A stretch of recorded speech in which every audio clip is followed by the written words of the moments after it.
Well, good morning all and welcome to our April 4th meeting of the Clean Heat Standard Technical Advisory Group. I'm Rick Weston. I'm the chair of the TAG.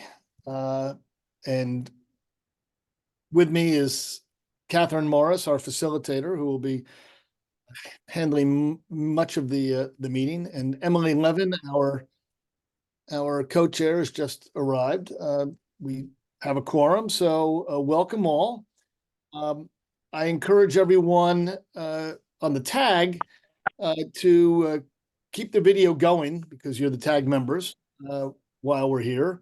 Those who are not members of the TAG to keep your video off until you speak and stay muted. Everybody should stay muted when you're not speaking so we avoid feedback. I discourage use of the chat by members of the public. We have public period of time for public comment. We are, as a general matter, I personally find the chat distracting, and it interrupts the flow of the conversation. But obviously, when there are there's information to be shared, such as links or quotes from, say, statutes, the chat is obviously a good tool to use. So with that, let's take a look at the agenda. Are there any changes, amendments to the agenda that any TAG member would like to see?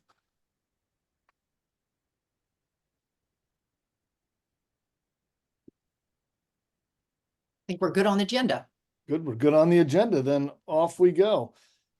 We should review and approve the minutes of the last meeting and the meeting before that.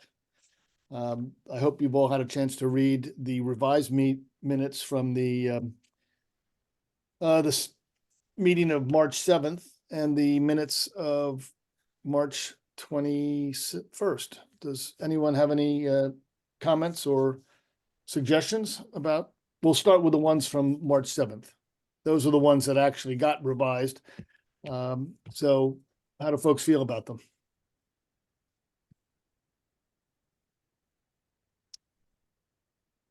Ken, I think you were the one who raised the request for a little more detail. Is this your expectations? That was Ken. Yeah, no, I very much appreciate it. Thank you. And I don't know if it fits in this part, but it does in review of the March 7th. There was the topic that Emily raised with regards to scheduling, and it was a motion that was ending up tabled. So what happens because I think the sentiments reflected in that are still valid. And so what happens to that tabled motion? But maybe that should be inserted in the agenda somewhere or other, because I'm glad to move approval of the March 7th meeting minutes. Okay, a second. Oh, we decided we don't need seconds. Is that right, Catherine? Okay. No, not for minor things like this. Great. All in favor of the motion signify by raising a hand or saying aye. Great.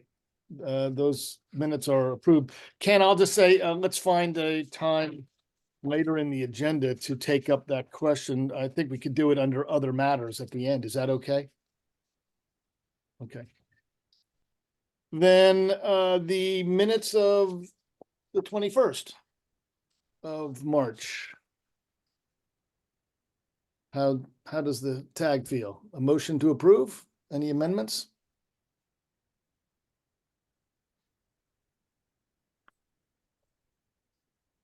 Such a deferential group. Move to approve. Thanks, TJ. All in favor of the motion? Signify by some. Yeah, great. Okay, then they are approved. And I want to thank Deirdre for preparing those minutes. Really terrific job. I like the way you've set them out. And I know it's just one more thing that you've got to keep an eye on, but you did a fine job. Thank you very much. Really appreciate it. And with that, Deirdre, I'll turn it to you for updates from the PUC. Sure. So not a ton to report. The Equity Advisory Group now is synced up with this group. They meet the same bi-weekly weeks as this group does. So they met on Tuesday. And as of last meeting, we have, Emily Roscoe and Matt Cotto agreed to be liaisons. So we'll hear from them a little later on about what they discussed 2 days ago. The comment period for participants to file information about other thermal assistance programs in the state closed. So the PUC is currently collating that information primarily for the EAG as they are required to report on additional programs, incentives, or funding that might be needed to support low and moderate income communities in the state. But perhaps for this group as well, as this group needs to look into how the Clean Heat Standard interacts with other energy programs, which may be a broader set of things than just the thermal assistance program in programs in the state. On schedule, we don't really have anything tangible to share, but we did meet with the department on the flow chart that you'll see later on in a few agenda items. Just a reminder that that's a work in progress. We're kind of still ironing out what groups of tasks make the most sense. I did share a proposal of tags, group of whatever, 12 or 13 statutory tasks with Emily and Rick, and have gotten feedback on that. So we'll work to firm that up and share that with the larger group very soon. Just to, make sure that those things are addressed in a logical way, those tasks in statute that this group is required to do. On the DDA bill, so S305, which is the PUC housekeeping bill, that includes that significant change to the DDA appointment date, changing it from June 1st of this year to a date that allows the PUC to approve the 3-year plan and budget of DDA by September 1st, 2025. So enough in advance of September 2025 to appoint the DDA. That made it off the Senate floor, has been referred to committee on the House side. I believe there was testimony on it this week that the chair of the commission and Tom Nauer gave. I don't have any updates on that, but that is still moving through the legislative process and, could become law soon, but TBD. So I will keep the group updated on that. I think that's all I have. Are there any questions on those several things? Sure, folks. Anybody have tag members have any questions?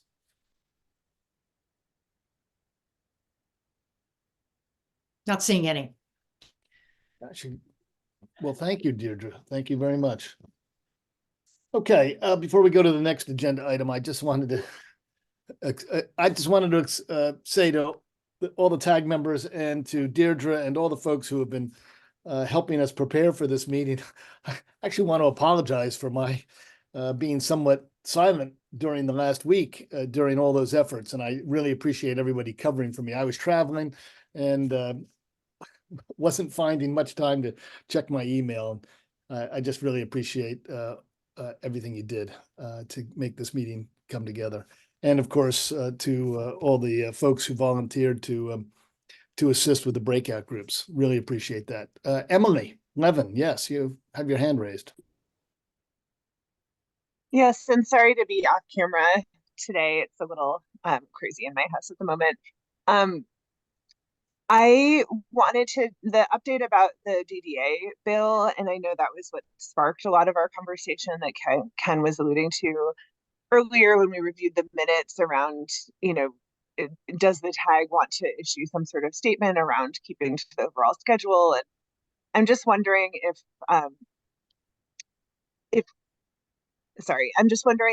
there is anyone who knows more details, or if there's another point in our agenda, if this would be a more appropriate conversation. But at some point, I'm interested in hearing what's actually going on with that DDA bill, and if there were any kind of efforts to make sure that that could happen without slowing the whole process. And like, this does, I think, relate to whether we want to take this broader issue of schedule and timetable up again. So I wanted to just pause there and talk about, I don't know if this is the right time, but I didn't see anywhere else on the agenda where this fits either. Well, we still have about 8 minutes in the putative agenda, so we could take a little bit of time here. Does anyone on the tag have a sense of the matters that Emily's asking about? TJ, you've got your hand up. Yeah, I can just provide a little more context. And I think the discussion when the bill was taken up in Senate Natural Resources was very clear, and everybody who testified, including the department, me, were clear that the start date for obligations was not going to change. So still the first obligation year would be 2026, and so this was really just an interim deadline that didn't make sense in the establishment of the clean heat standard. As far as the bill is going, as Deirdre said, it's in the House Environment and Energy Committee, getting testimony on it. The clean heat standard portion of it appears to be getting less testimony than other pieces that have been added to it. And so there's a whole lot of things that have been attached to this, which frankly makes its passage more questionable in my mind. And all those other things are unrelated. And so all of that is going to happen in the House, and the House will do what it will, and we'll see what happens after that. Not sure what happens if it doesn't pass and the deadline doesn't change. It's not going to be met, and so I'm not sure what the implications are there. Thanks, TJ. Ken, and then Matt. Yeah, I know our discussion at the last meeting was really revolving around the role of the DDA in terms of establishing the 3-year budget. But I think there's another topic that, and I know this is me, but in January 1st, 2023, creditable actions are initiated. And at some point, the sort of cataloging, tracking, making those credits real, even before the obligation date, is, I think, important. And important, important for a lot of reasons. And one of the reasons is, as we go through this year to understand the retirement schedule, to have a stronger sense of those credits that are being established in 2023, 2024, that really feeds into that initial 2026 obligation. I guess, and again, this is where it's me, that the DDA would have a very strong role in that, in sort of identifying those early action credits, because the DDA probably is going to be establishing relationships with those creditable actors, the weatherization folks, the installers of heat pumps. And there is nobody playing that role at this point. And so without a DDA for another year, then that to me, that it requires or suggests that we accelerate something about this cataloging of early action creditable activities. Because again, if we wait until the middle of 2025, well, and I mean, say it gets to the budget, it gets to the number of credits necessary, without having that process initiated. Again, it just seems very hard to imagine that happening. So again, I don't know what we do about that, but I just wanted to raise it. It's not just the 3-year budget product of the DDA, but there's a lot of other things that are going to need to happen. And waiting a year for them to be initiated, I think is problematic. Matt? Yeah. Oh, I'm sorry. Go ahead, Matt. Yeah, sorry for my environment. I hope you can hear me okay. But Yep. I agree with Ken, but I also agree that I don't know how a DDA puts together, how do you put together a proposal for the DDA and how that gets answered in time I'm not suggesting that September is the perfect date, September 2025, but maybe there's an in-between. Testifying on this happens today and tomorrow. And it's likely that the House Natural Resources Committee, Energy and Environment Committee, excuse me, will vote the bill out, and it will next week. It's possible. Or they could hold it and wait till the end. But as TJ accurately summarized it, it has a lot of moving parts. A lot of things that have nothing to do with the clean heat standard. And that's fine. That happens every year. That's typical, in fact. But there are other pushes on this bill. And if there is a strong opinion by the TAG on what the date should be, whether it should remain the same, whether it should be September 2025 or something in between, the time is short for advocating for that position. Just want to highlight that. Thank you. Thanks, Matt. So I would turn it back to Emily, who raised this, and say, Emily, you wanted more clarity on exactly what the status is. We've gotten that. And is there something that you are asking of the TAG at this point?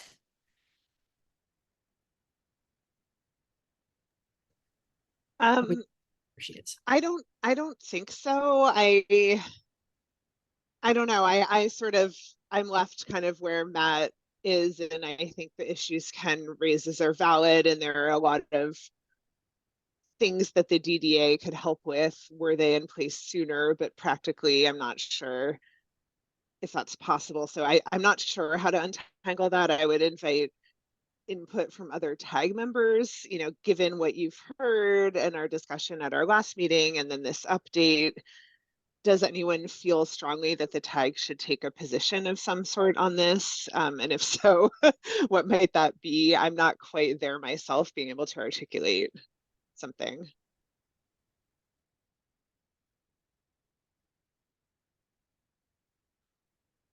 Well, it doesn't sound like we have a motion for the TAG to take any action at this point. So I guess I would say that this is an issue that individuals could weigh in on at the hearings if that's what they choose to do, but it doesn't sound like the TAG is going to take any action at this point. Right, and there may be some learning and some progress made through our breakout processes that will perhaps drive us in a particular direction on this point.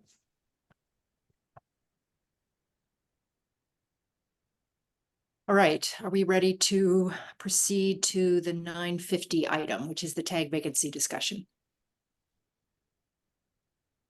Sure. I'll start it, Catherine, please. This question came up in our last meeting, and we wanted to set aside some time for it. We do have, there is a vacancy. The PUC has not moved to fill it yet, but there has been interest expressed by some members and some members of the public, I believe, for filling that position, especially with someone who has analytical chops, especially with the GREET model. We've got that, of course, already in some of our members now, but additional skills or expertise is thought to be of value by some of us. So let's have that conversation. What expertise is missing that we'd like to see on the TAG? And what do we want to say, if anything, to the PUC about filling that position? So with that, let's have a discussion, and then if there's a motion at the end of it, let's act on that. So I'd invite folks to express if they do feel that we need to fill that position. And I think based on what Deirdre told us earlier, it's not required that we fill it. It could remain vacant. But if folks feel that we are missing some expertise that would be of value to the group's work, I think what we would ask is that you explain that you know, that what specific expertise you feel is needed and for what purpose. And then we can take it from there. Emily. I'm Ross. curious if, thanks, Catherine. I'm just curious if we can get a recap of, I think the person that was on the tag that departed was only here for a few meetings. If we could get a recap of maybe their experience and who they were to understand if they brought, I think they had some great modeling expertise, and I'm curious if we could just get more information on who they were and what kind of gap that left on the tag. I can pull Michael Wong's exact position. He was, I believe, the director of, he basically co-created GREET at Argonne National Lab. And I can pull his exact title off our order when we announce all the technical advisory group members. But if anyone is familiar with Michael's work or yeah, go I ahead. can chime in on that. So yeah, I mean, like you said, Michael is he's basically the father of GREET. He created it or co-created it, many years back, and he's been part of the team that's been updating it and refining it and improving it over the years. It gets improved every year, and so he is, basically the expert on GREET across the nation. He is, with Argonne National Labs. And so I think the thinking was that the group needed that, deep expertise in GREET. I mean, I have experience with GREET as well, certainly not to the extent Dr. Wong had. And I submitted to the chairs two names. If the thought is to replace Michael with similar expertise, I suggested Dr. Stephen Mueller from University of Illinois at Chicago, and Dr. Useng Lee, also at Argonne National Labs, and a co-author with Dr. Wong on a number of GREET-related articles. I don't know. I haven't talked to them about it, so I don't know what their availability or willingness is to serve at this point of the tags process. But they may be available to come in ad hoc to provide education and information to the group as needed. But again, I haven't approached them about it. And it really isn't up to the tag to put forward specific individuals. Those individuals would have to go through, as I understand it, a nomination process as all of you did. So I think our role here is really just to decide if that expertise is lacking and it would be valuable. So But, Emily, we could suggest to the PUC a couple of names, right? Deirdre, I don't know. Yeah, I mean, it's not formalized in procedures or something, but yeah, I think the commission would certainly take that, consider any suggestion from the tag seriously if there was a recommendation that the seat be filled and the seat be filled with someone with particular expertise. I think that would be helpful. Thanks for the clarification. Any other comments around this? So Emily, I hope that answered your question. Any other affirmative opinions about whether or not we need to fill the position? TJ, and then, I should just note, Rick Weston has lost his power. Emily, you are now in charge. The president has left the room. So until he comes back, you and I will be running the meeting. TJ. Yeah, thanks. I don't have a affirmative recommendation here, but I just thought that it strikes me that one of the reasons Michael might have left is because we were heavy into the process and setting up for meeting after meeting, and it probably wasn't a good use of the time. But if somebody just mentioned, maybe it was Floyd, participating on an ad hoc basis and some kind of that targeted participation maybe may work out better for both entities, whomever it may be. If we're really looking for GREET expertise, then maybe Michael or the gentleman you suggested, Floyd, would work. And so, yeah, that's just thought. I don't know if we need a full tag member to get that particular expertise. That's helpful suggestion. Emily Levin.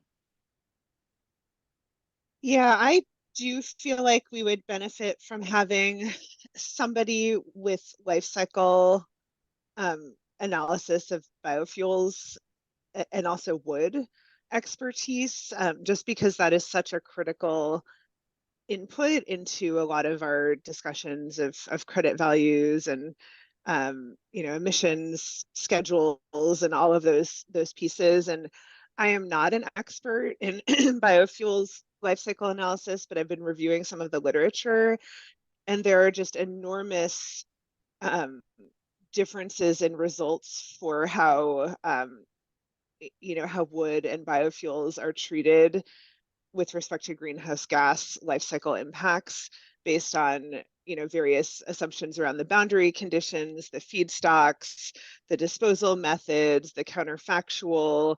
I've seen specific concerns about GREET as a tool and how some of the assumptions in GREET, in California led to I'm not an expert in this, but for example, like biofuel type based cars ended up looking better than like electric cars because there were some questionable assumptions. Again, I don't know the details of this, but I would welcome someone who's an expert from more of like a neutral or academic perspective that understands kind of the spectrum of decisions that can be made that can lead to very different results. And I just want to make sure we've got like sort of an independent perspective on some of these questions, because I do think they're very important results. And I would note, I think I've reviewed some of the Pike Porter comments as well, and even just we all know that wood is going to be very, very important in Vermont, and how we treat wood, and seeing that wood is sort of like not considered to have any greenhouse gas emissions in our greenhouse gas inventory for the state, but advanced wood heat is a clean heat measure. Like there's a lot of there's a lot of complexity, and I just think having someone on the tag who has a real expertise in this, who is not an advocate for the biofuels industry, and although I do understand, I think I did learn that Floyd, I believe, used to work at CARB, and so that I think gave me some comfort that we do have somebody who perhaps has some of this expertise on our on our tag. But I still feel that it's a pretty important topic because of the implications of the decisions we make around these questions. Thanks, Emily. Let's hear from others. Luce, then Matt. Hi, good morning. It seems like we could have several more people on the tag and trying to decide who the right person is, because I agree with Emily on the wood issue. Reading the information on the GWP factor, there's a lot of controversy there, but I also feel that should we have some more large users from the state perspective? We don't have anyone here from Global or Beta, or people who use a lot of fuel. And how is it going to impact their businesses or ski areas? And we don't have anyone on this committee that is involved with that. So I'd like to throw that out there also as we consider. And do we want a modeling person? That would be a great idea. And I guess I might reach out if that's where we want to go to some of the professors we have locally that might be able to help with that. So Emily, excuse me, Luce, let me make sure I understand. You're suggesting that we have one vacancy, that instead of a modeling expert, you would suggest a large end user of fossil fuels as an alternative. Right. How's it going to impact business in Vermont so that everybody understands that? I think that would be very valuable. Okay, Rick is back. Emily, Matt, I think you were next. Sorry. I would agree with the point Luce made about a large user, and I would also add to that, I don't know if Luce would agree with me, but someone outside of the natural gas territory and a manufacturer, that would be helpful. What would also be helpful is someone who, like Dr. Wang, understands these programs and these analysis. Thank goodness Floyd is still with us, but we have other really smart people. And essentially we're asking people to donate their time, like we all are. We're not hiring consultants here. We can hire consultants to do this, but we're trying to find an expert as well that will donate their time to inform it. And I push back on Emily's position that we all come with biases. You know, if you work for a entity that is pushing electrification, you have a bias inherent there. And the whole point of this program is to eliminate those biases and for us all to accept that it's going to take multiple fuels in order to achieve these results. So Okay. I don't think hiring someone that understands the life cycle analysis of biofuels is biased. And I would reject that opinion. So you're suggesting also both either or, a large end user, not of fossil fuels, but not in the natural gas sector, and or an expert. We can't have both, so it's or an expert in modeling. So let's see what Emily Roscoe has to say. I just wanted to share something that I let Catherine know and Rick know, that in terms of the biofuels and biomass life cycle accounting breakout group, depending on how that group looks moving forward, we were thinking about bringing in a subject matter expert from VEIC on biomass, so on the wood issue, who has deep technical experience in that, and that wouldn't be an added tag person, but someone we'd be pulling in to participate in that group. So I'm not sure how that answers the question, but I just wanted to share that we'd be bringing in someone with that expertise, if that makes sense, depending on if the discussion is leaning towards biomass. And Emily, I failed to give you the opportunity to introduce both Dave and Haley, who are joining you on this call. So I don't know if you want to say anything about their background. Yeah, absolutely. Dave Westman is here, the Director of Regulatory Affairs with Efficiency Vermont, and will be participating in the credit ownership breakout group. And Haley Rowe, Senior Regulatory Analyst with Efficiency Vermont, will be participating in the pacing breakout group today. Thanks. Jared, and then back to you, Floyd.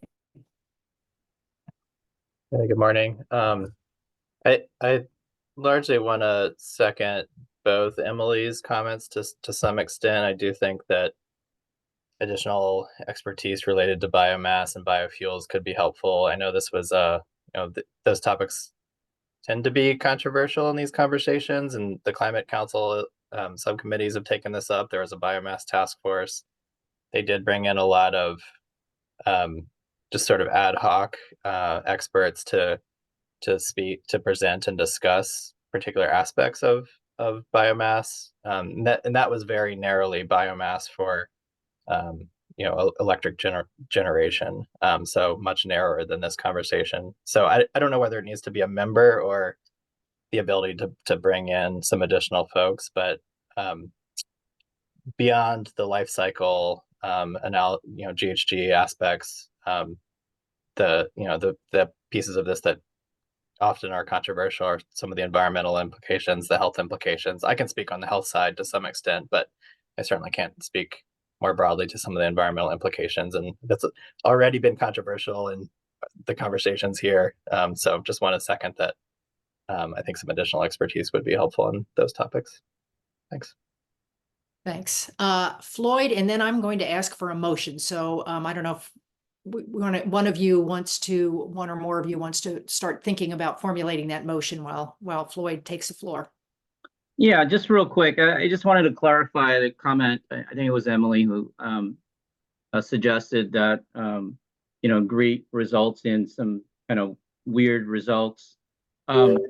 GREET, let's just be clear. GREET is, for all its bells and whistles, it's just a massive spreadsheet, right? And all it does is it tallies up the greenhouse gas emissions associated with each step in a fuel's life cycle. And that's all it does. And so to the extent you get some of the results that opponents of low carbon fuel standard, and let's be frank, these the sort of things that she's talking about were raised by opponents of low carbon fuel standards.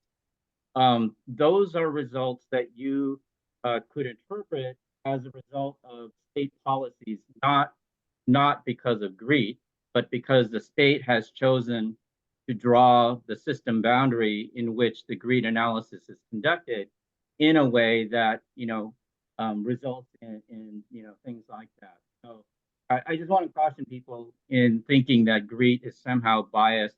It is not. I mean, there's a whole group of people, very dedicated and objective scientists at Argonne that works very hard to refine that data. And really, it's just a tally of the different steps in each fuels life cycle. Very helpful clarification. Thank you, Floyd. Emily, now, I don't think we want to take this time to have a debate about GREET, but if you do have a motion to put forward, that would be super helpful, or a clarifying question. Yeah, I do have a clarifying question prior to a motion. Okay. I appreciate that comment, Floyd, and also I would just note that I think that the policy decisions around system boundaries are exactly the type of issue where we might benefit from having, making sure we've got folks on the tag or associated with the tag that can help guide us towards good decisions on those questions. But that's a really helpful clarification. Thank you. My clarifying question is sort of relates to Emily Roscoe's mention of other VEAC folks participating or potentially having a biomass expert, which would be great, participate. That my understanding was that if there are other people at the organizations of TAG members, we could potentially designate them to participate on subgroups, but I'm not aware that we have, if we had the opportunity to bring in a couple of outside folks to participate on key subgroups that maybe were outside of our current organizations, and that might suffice in my mind. So that's a question I have, like, are we only having subgroup representatives that are associated with TAG organizations, or is there an opportunity to have outside folks come in where we could invite some of these folks for more targeted input? Well, I'll jump in on that, Emily. The TAG procedures actually, I think, answer that question, and I don't have them in front of me, and others can correct me, but members of the TAG are allowed. It's fine for members of the TAG to bring in experts. And now I think I got to see the writing. I have to go back to maybe from their organizations, but that was limiting. And this came up when we originally discussed it because, for example, I don't have an organization, but I should be able to have the same privilege. Able to bring in people to inform, to educate, to discuss matters. Of course, they don't have any voting rights or anything like that. So I think the answer to your question is sure. If there's someone that you think would be helpful, then whether it's at the subgroup level, I mean the breakout group level, or in a TAG meeting, whether we actually ask someone to speak to us. I guess, Catherine, I'm going to have to think a little bit more about that, but it seems to me that kind of thing can happen. Yes, I believe you're right. It is allowed, but Deirdre, you could correct us if we're Yeah, both. that was my memory too. I just quickly brought up the procedures, and yeah, we definitely removed on behalf of their organization. So we just have in their TAG members may be joined by additional experts on their behalf. So to me, it doesn't need to be from your organization. It can just be someone you seek out that has that expertise. I think the only. Okay, thank you. That's a very helpful clarification because it opens up some pathways to potentially bring in expertise other than adding a TAG member. Did you want to make a motion then, Emily? Sure. With that said, I am still in favor of adding a TAG member who's sort of an independent or academic life cycle analysis expert. So sure, I'll go ahead and make a motion that we add someone with that expertise. So I'll just ask you to repeat it explicitly what the motion is, because I'm going to type it into the chat so everybody can see it. Okay, I motion that we add a tag member with who is an independent or academic expert on life cycle analysis of biofuels, potentially including biomass. I don't know. I welcome wordsmithing if anyone else agrees that this would be a good thing to add, because I'm not sure of the exact word. One clarification would be that the motion should ask the PUC to appoint such a person. Yeah. So this is what I have right now. Ask the PUC to add a tag member who is an academic or independent expert on life cycle accounting on biofuels or biomass. Luce, would you make an amendment to that before we? Do we need to second that, or can we go into discussion? I'm not sure. I have just put it into chat. So yeah, why don't we get a second and then we can have a chat about it. And just a note, we no longer need seconds, so you can go Okay. right. Okay, I thought that was Okay. only for smaller things, not larger things. Okay. Why don't we just say we have an opening and have people apply and see the best candidate rather than appointing somebody? Why not see who the best candidate would be and not specify exactly so specific to biofuels? That's my comment. Yeah, and I would agree with that. Sorry. Go ahead, Floyd. I would agree with that comment. I don't think there's a need to restrict the expertise to biomass and biofuels.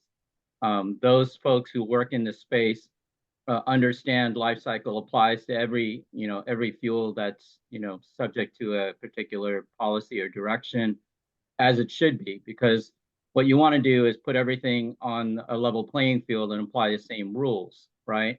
So you don't want to introduce biases by having someone who focuses just on biofuels and biomass and end up with someone who's not looking at, other aspects of the program, other aspects of other fuels that may be involved in the program. So my suggestion would be to recommend to the PUC, if that's the direction of the tag, recommend to the PUC bringing in an expert on life cycle assessments and just leave it at that. Okay, Matt. Yeah, I agree with Luce and Floyd. I would not support this motion made by Emily. Academic is a pretty loose term. I teach at UVM as an adjunct. Am I an academic? What we really want is someone to not be the pro-electrification or the pro-biofuels. I get it, but they need to have an even hand. Many academics are in the pro-electrification world, and that's what we're trying to stop. So I would suggest Luce's motion is much better. Let's just open it up. Well, Luce didn't have a specific motion, which is, but if you would like to suggest an amendment to the motion, can you propose the language? It's such a different motion. I don't know if I can amend the, Or motion. Matt, you understand what it is that you wanted to? I think we should just put out let people know there's an opening and they can apply and read the original description that we had.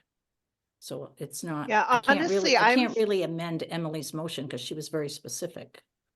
Yeah, I mean, I'm honestly fine with that. I don't know if I can withdraw my initial motion. It sounds like folks would like to see something a little more open-ended, which my highest priority is getting this vacancy filled. And I do agree that having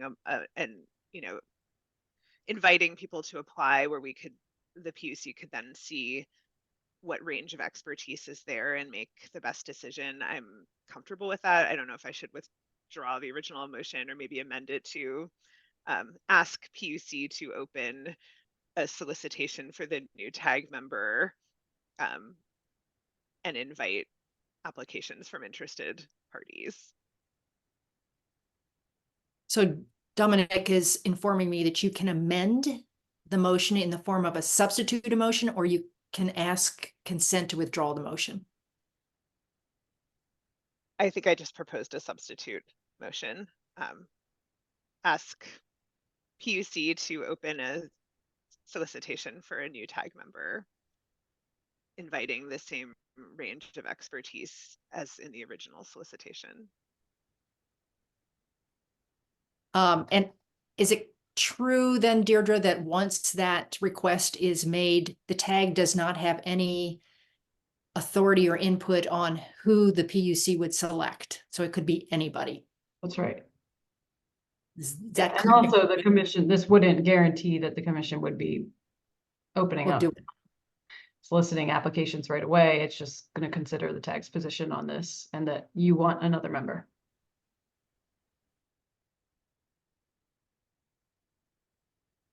That's right. So let me see if I've got your substitute emotion correct, Emily, that you're asking the PUC to fill the vacancy through the nomination process and that's period.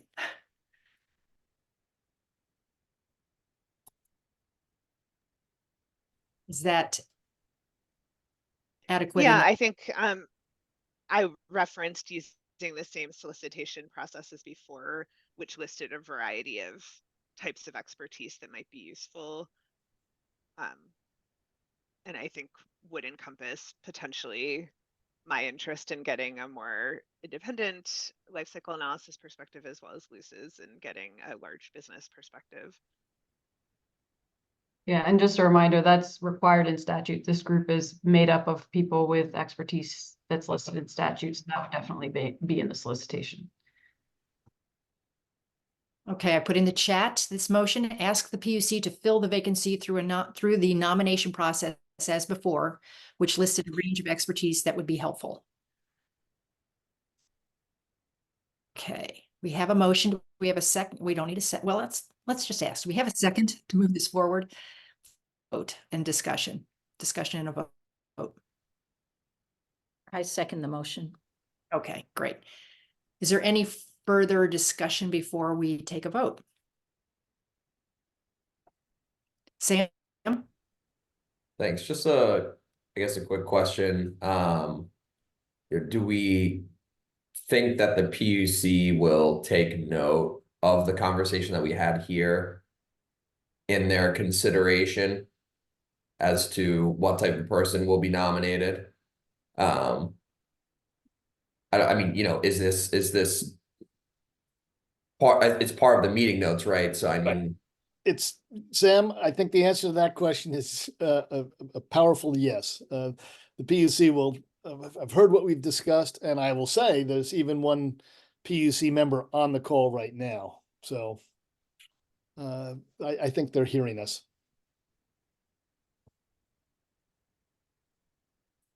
Any further discussion?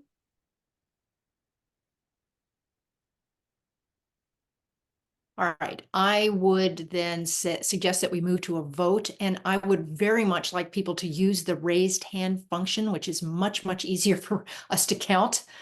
So those in favor of the motion put forward, ask the PUC to fill the vacancy through the nomination process as before, which listed a range of expertise that would be helpful.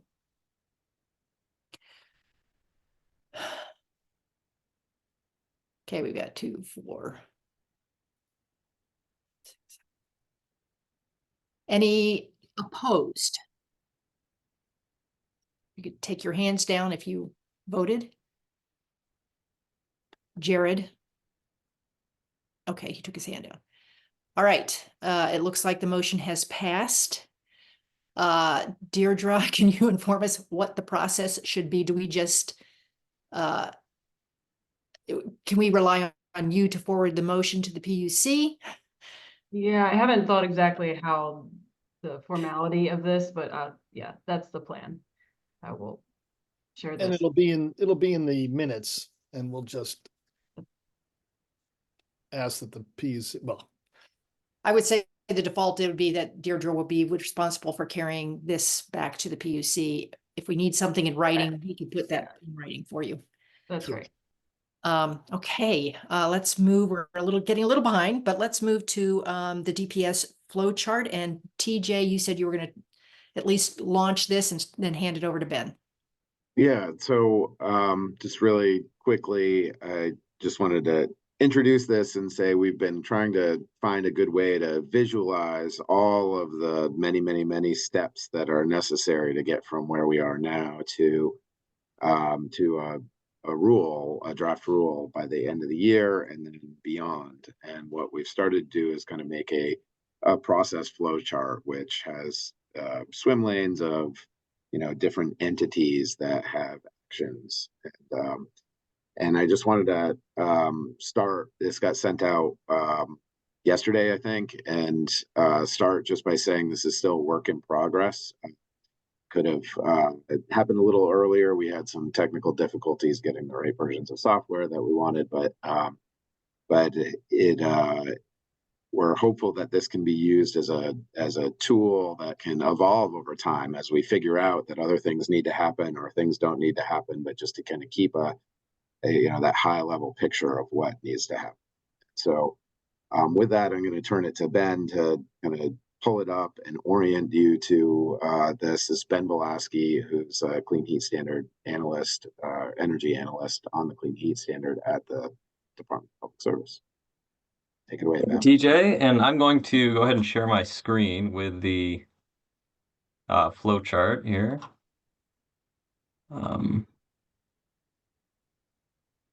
Anybody see that? Okay, Just great. noting, you sent it out in advance, so folks should have it. Yes, if they yes, can't of read course. it.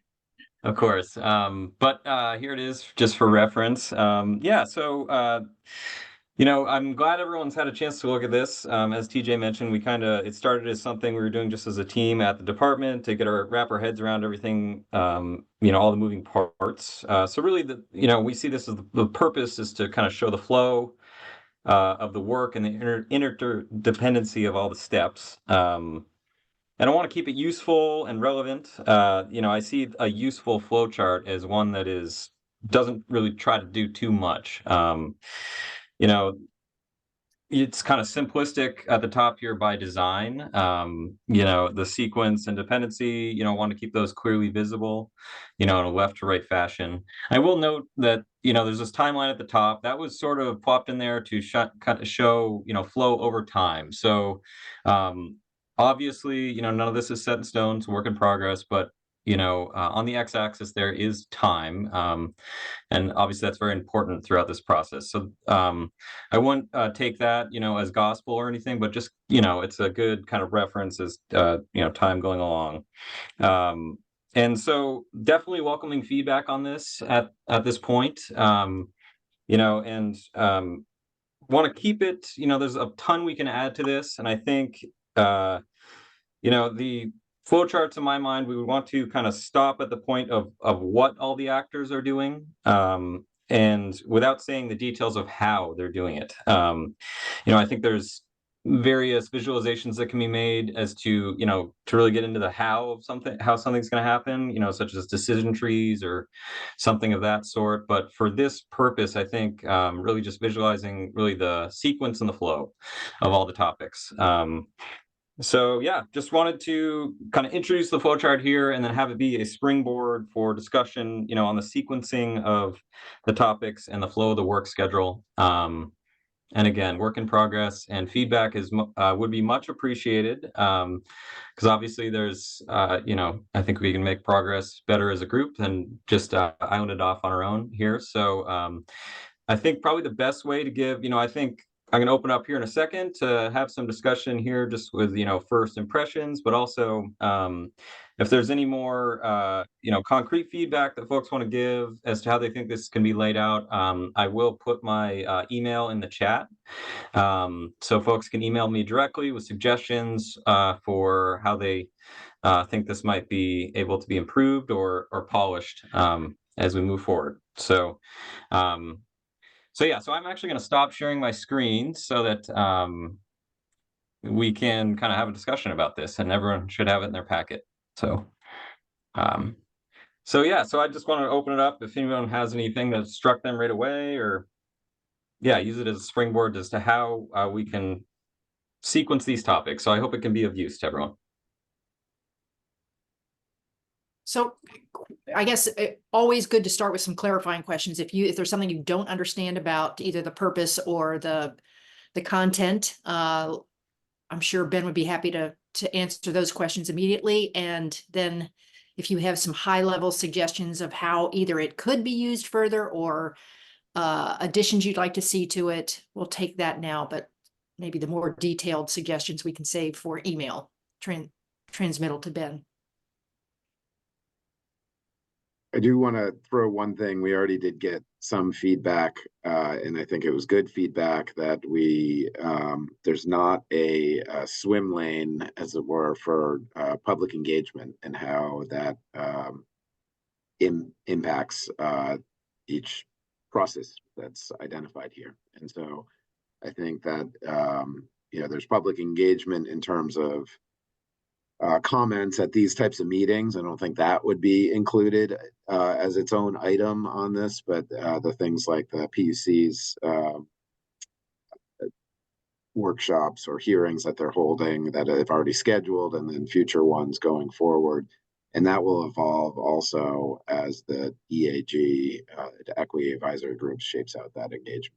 So I did want to throw that out there and appreciate the comment that we already received. So you're saying then, TJ, you're going to add that swim lane? I think so. Whether it's a swim lane or like it could be overlaid across other areas, we'll figure out the right way to do it. But I think I think that should be a good addition. It's important to know where that's coming from. When. Sure. Thank you, TJ, for reminding me. Yep.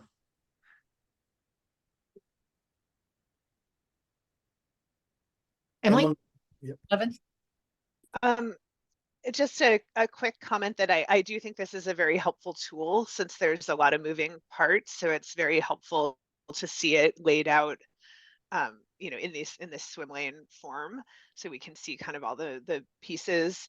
The piece that has been most that I've been most trying to work my head around or wrap my head around is the PUC schedule, which it has kind of the most touch points on it, and is happening throughout all of these other work group activities. And I was just wondering if Deirdre could give us a quick update on the status of the PUC schedule, because we're still, this is just an observation that we're still, I think, working off the draft schedule that was published in December, but have already slipped, on some of the dates that were laid out. So could you just quickly give us an update on where that stands? Because I assume once that's revised and republished, then we would incorporate the updated version into this flowchart.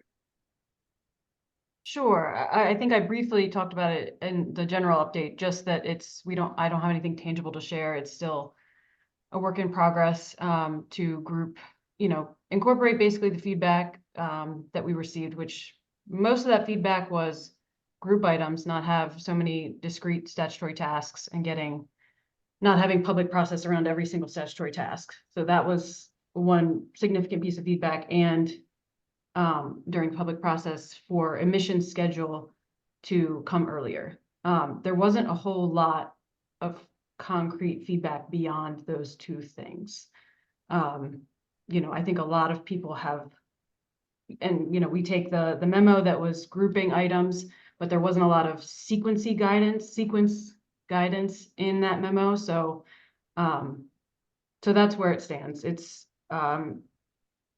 being worked on. We know that it's important. Part of that process, I think, is important for Emily. That was the statutory task that I shared with you. I think there's important pieces of this that we need to understand what this group needs to work on them. So I almost think that comes first before you can really effectively sequence things, really understanding what this group needs to look at something like public health impacts. What inputs do you need? What do you need to look at the interaction with other energy programs? So that's what that effort to sequence specifically the tag tasks and then bring that understanding and expand it into the rule schedule, which was really more an outward facing schedule for the public to be aware of. When are we going to ask you certain discrete things and when are we going to have workshops? So that's I don't know if that's helpful, but Yeah, thanks. that's very helpful. I just wanted to remind everyone that that PUC schedule is a bit of a work in progress, and to not feel too concerned or locked in to the dates that are shown, as the PSD said. Yeah, I would kind of borderline ignore the December rule schedule at this point. We're no longer taking that approach. I think we are not only changing the sequence, but changing the approach in general, and going to be asking questions very differently. So I would, use Ben's chart as a guidance for how we're thinking about this, because that was really helpful. It's helpful to have a visual, but then stay tuned for a kind of an amended schedule from the PUC. Thanks, Ken, and then our leader here, Rick, quickly. Yeah, I want to thank the department. It's a great product. And I ask that we expand on it a little. And that is that each of the categories of activity that we do maintain sort of a progress reporting. And I'll throw this a lot at the Public Utility Commission, the extent to which the Public Utility Commission is deliberating on things like credit ownership, and on other topics that have been raised in other workshops. I know I would benefit from knowing that either those deliberations are ongoing or they're on hold, in which case we could provide, if they're ongoing, then we wait for a product to come from them to react to. If they're on hold, then we say, hey, let's provide additional material. At least that's the way my mind works. But yes, the schedule is slipping. And there are just so many topics that I don't know where to focus for. So to me, and I know it's not simple, but it would be very helpful, is to get sort of a status report on those significant chunks within this process. So that's my hope. Okay, thanks. Take that as an ask to, it sounds like not just to the DPS on the chart itself, but to each person, each lane, set of responsibilities to report back. Rick, I take this as your final comment before we move on. Yeah, it's just it's actually a clarifying question. Ben, when I scroll through this document, I get the PUC lane stays on, it's in page 2, and so is the tag lane. The DDA boxes are in different places. I'm just wondering what I'm not understanding about the second page. What you're looking at? Yeah. So that was my attempt to, as I was sort of, creating this, I recognized that having the timeline across the top could be confusing to folks. So I was like, actually, in sequencing the topics, I went ahead and made it without any sort of dates, just to kind of purely look at the topics. And then I threw it back on kind of the page 1 as it is now, which is, I had that timeline. I said, let's leave that there just for context on the x-axis. But basically, yeah, the flow and the process is the same on that second page there, just minus the consultant schedule and the actual timeline across the top. So you'll see I just wrote rulemaking phase to kind of generalize it, just so that if folks wanted to kind of take that timeline away, as they're visualizing it, they could view it kind of purely just topic sequence. Great, thank you. Yep. Thanks very much to DPS for this. I know it's something that everybody has been hoping and to see, and would find visually useful to just understand all the interconnections. So thanks for doing that, and I understand it'll be updated as new information changes. The schedule. Yeah. And I want to echo that thanks to Ben, DPS, TJ. Very helpful. Really appreciate it. Good feedback. Thank you. Just want to acknowledge Ken's request, which is this is a kind of a foundation for us also being able to track progress on these. And, it's a way for us to sort of have that touchstone to say, okay, well, where are we now on this schedule? Where do things stand? Thanks. Okay. We're getting behind, and at some point here, we're going to have to make some trade-offs as to whether or not we want to cut into our breakout group time, because we're 20 minutes behind, or we want to cut another topic. So our next update is, I hope, a quick one from Matt and Emily Roscoe on the EAG. Maybe we can make up some time there because it's really a status report, I hope. Yeah, I can be super quick. On the low income, moderate income memo that Ken wrote, I'll be sending a response with Jeff Wilcox on self-attestation programs that use that and don't. So that's incoming before the next meeting. We also discussed the credit ownership straw proposal and connected with the public engagement facilitator and kind of talked about what those upcoming meetings will look like. But that's about it. It's a really quick status update. Happy to elaborate if anyone has any questions. Or Matt, feel free to jump in. No, great summary, no notes. I feel like we made some real progress there in establishing the questions that we need to answer, which is important.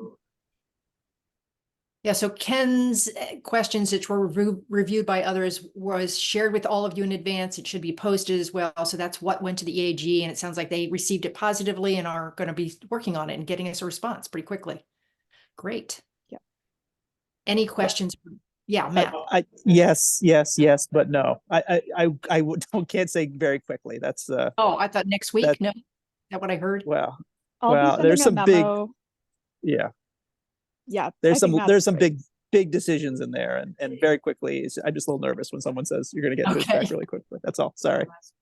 Just to clarify what the memo will be, I think it's just a summary of what Mia's response was to Rick, just on numbers, and then I'll be sending some overviews of self-attestation and programs that use it and don't. So just sending overall information to the tag to consider regarding low income, moderate income determinations. But I think in terms of decisions, Matt's correct.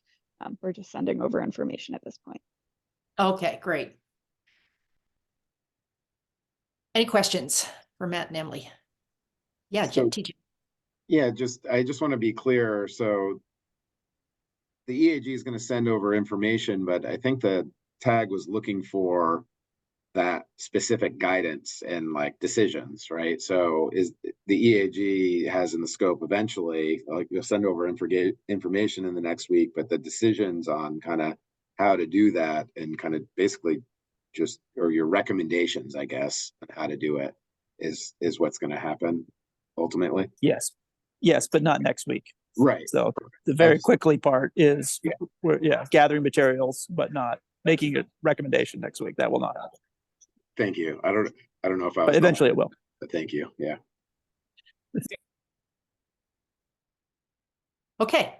All right. Then I think we're ready to move to what was a 10:30 session on the potential study and DPS's or NV5's responses to the comments that were received after their presentation.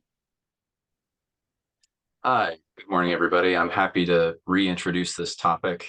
So as everybody remembers, NV5 and E3 did a presentation on the methodologies and measure characterization assumptions that they were going to, or that they were proposing to use in the potential study in the March 7th meeting.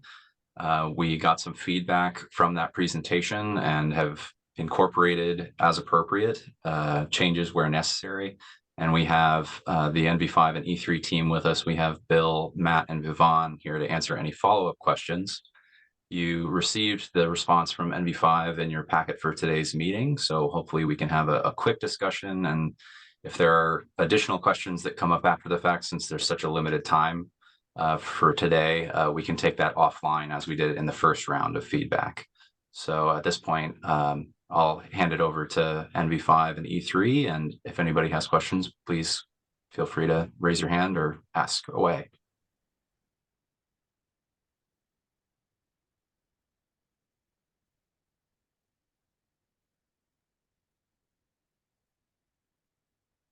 Who are you hoping to present for NV5?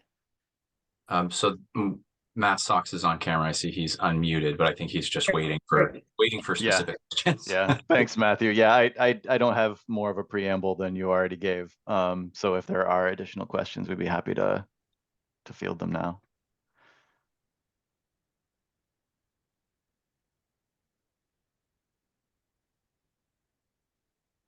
So the presumption is that you have read the I think a couple page document with responses. And if you have any additional questions, Floyd. Yeah, so I had a couple of questions. Let's see, on, I don't have the darn thing in front of me. On item, I think it was number 1, where it said the biodiesel emission factors would be taken from Vermont inventory and not GREET. I guess I'm wondering why that's the case. I mean, as far as I know, there are no biodiesel producers in Vermont. The proposal later on in the document was to use GREET for renewable diesel, but biodiesel and renewable diesel use the same feedstocks, and they have different production processes, but they use the same feedstock. So to use inventory versus a life cycle tool like GREET, it doesn't really make sense to me. So maybe I'm missing something in the context there. And if you want, I can just go through more questions, and then you can go through it as you want. On item 3, I think it was proposed to use California GREET. That's a good starting point. I guess I would caution in cutting and pasting from California GREET for use in Vermont. There are significant differences in California GREET. The California Air Resources Board made California-specific adjustments to GREET to reflect what happens in California. The significant differences include the transportation distances from the where it's produced, usually in the Midwest or somewhere farther east. So there's a long transport distance.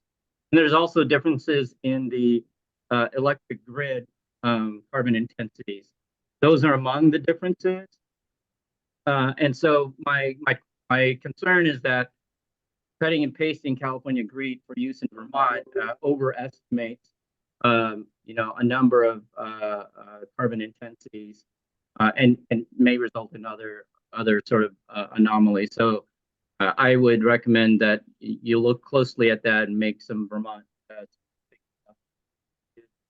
So Floyd, just a reminder, every time you turn your head, we lose your voice. Okay, sorry. I'm looking at my handwritten notes here. Item 5, there was a reference to 2016 billion ton report. I would point out that that's 8 years outdated. There was a recent revision to that. I think it's the 5th version of the report released in March this year. So I would suggest you take a look at that as a source. And then on the, I think it was item 9, there was a talk about loading order and including a consideration of life cycle emission reductions. I would suggest a little bit more nuanced look at that. There's life cycle emission reductions, but you should also take a look at prioritizing those measures that result in faster reductions in the shorter time frame. So rather than just looking at kind of a whole life cycle emission reductions, look at the ones that will get you deliver the GHG and co-pollutant reductions even quicker in the short term. That's important from an atmospheric standpoint because this principle of time value of carbon, where it's much more effective to reduce, for example, 100 tons of carbon today than it is 100 tons of carbon 30 years from now. You just have to deliver much more carbon reductions to get that same impact down the road. So I would recommend that that be considered as part of those criteria. So that's all I have, and I'll invite reaction to that. Morning, this is Bill. I can answer, I think, the first 3 questions, and I'll pass it to pass it to Matt to comment on the final question. So the first question, if I'm remembering correctly, is why biodiesel emission factors from ANR versus renewable diesel from GREET. So our understanding, our reading of ANR is that they largely used R&D GREET to calculate biodiesel emission factors that are consistent with transport of fuel and production of fuel from the Midwest to Vermont. So we view that as, and they made very few changes to how R&D GREET is working, from my understanding. So we figure that that would be a little bit more representative than pulling from California GREET, from the California GREET sources that we're hoping to pull for other resources. Unfortunately, the similar analysis wasn't done for renewable diesel for Vermont, so we're going to have to pull from a separate source. Which brings me to this. Oh, sorry, go ahead. Real quick? Yeah. But my point really was the use of an inventory number versus. We can't hear you, Floyd, for some reason. I'm There. unmuted. Can you hear me now? A little better. A little better. Be a little closer. Okay. My point with that with that first item was the use of an inventory number versus a life cycle number. And my understanding that most states, when they do inventories, they're looking at what's happening within their state. But if you're looking at things from a life cycle assessment basis, you're also factoring in the full life cycle of that fuel, including the biogenics uptake during the feedstock production process.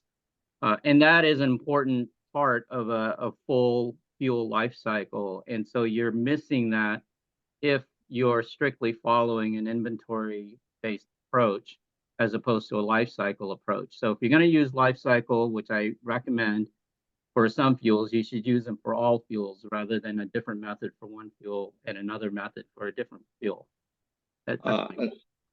Understood. Yeah, the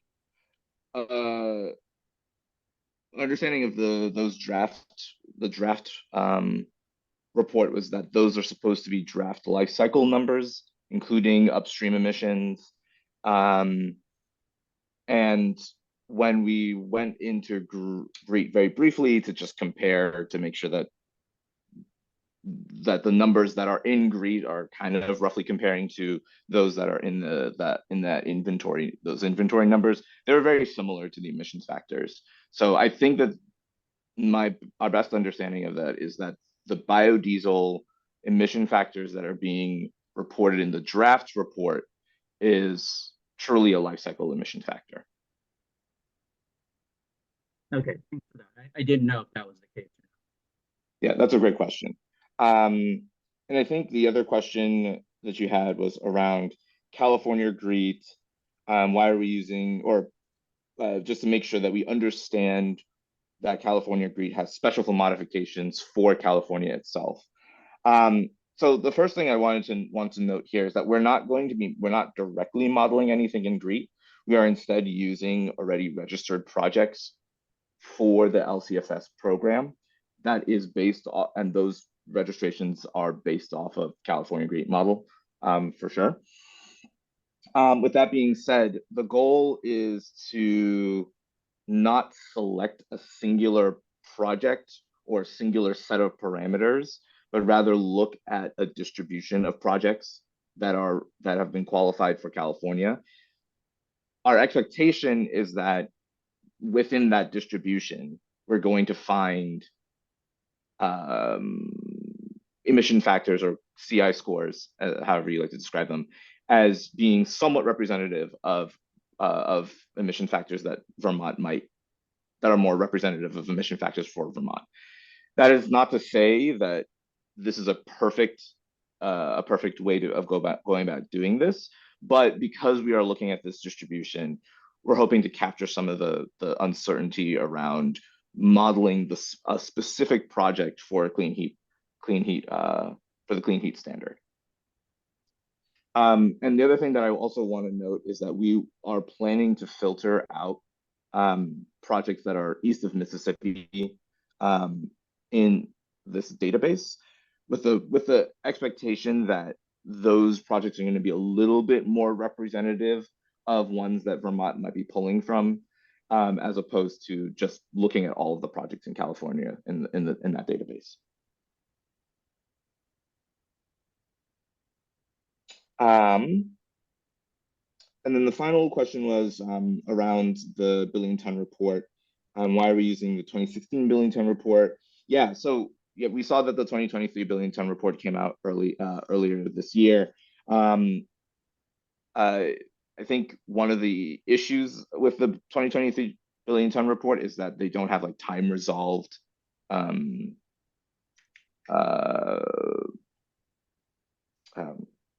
feedstock availability like the 2016 Billington report does.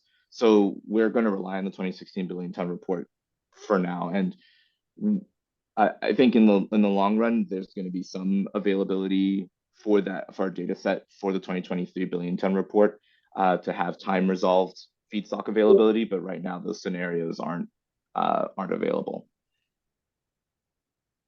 I'll leave it open for any discussion or follow-up questions.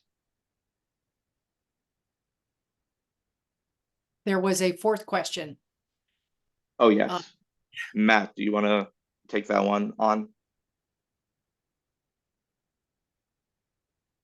You're muted, Matt, Matt. you're muted. Sorry about that.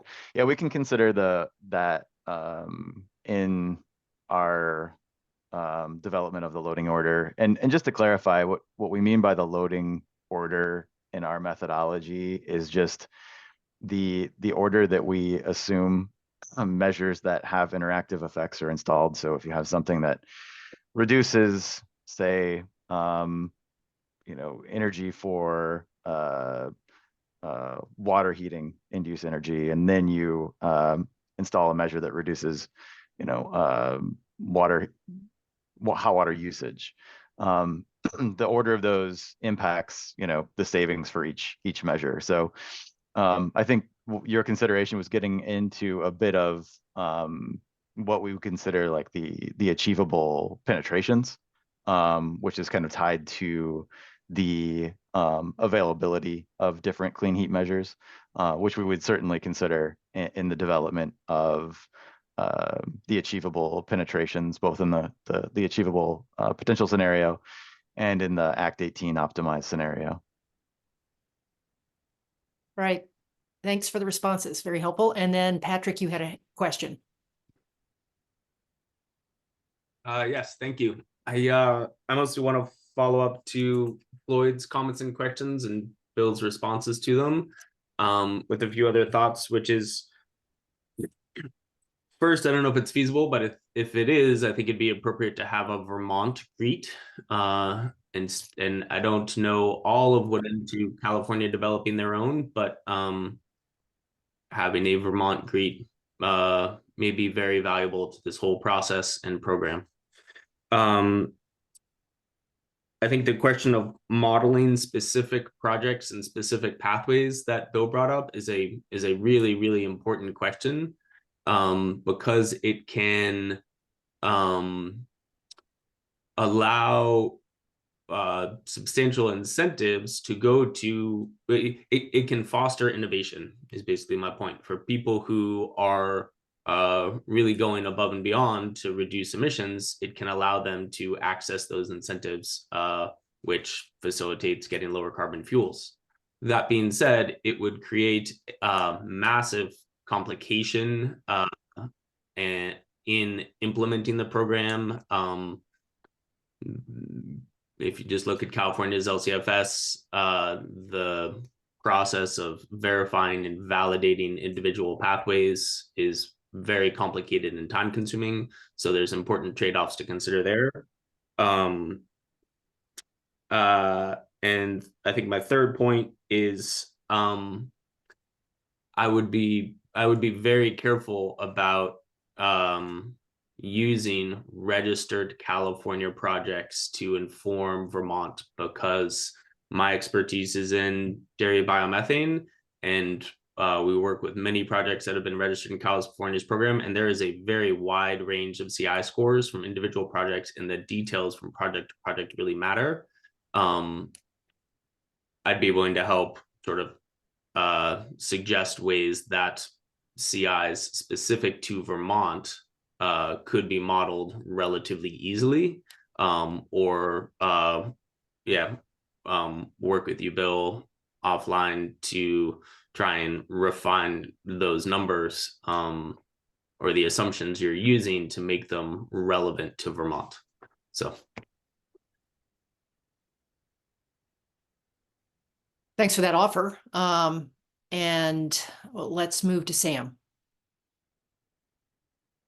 Thanks. Just a quick comment that, to Patrick's point about when we get into sort of the ultimate determination on how to model these fuels, assuming that we may use GREET, the best example that I've seen outside of the transportation sector is in Minnesota. So the Minnesota Clean Heat Standard is sort of buried in one of the proceedings, and I'm happy to provide that.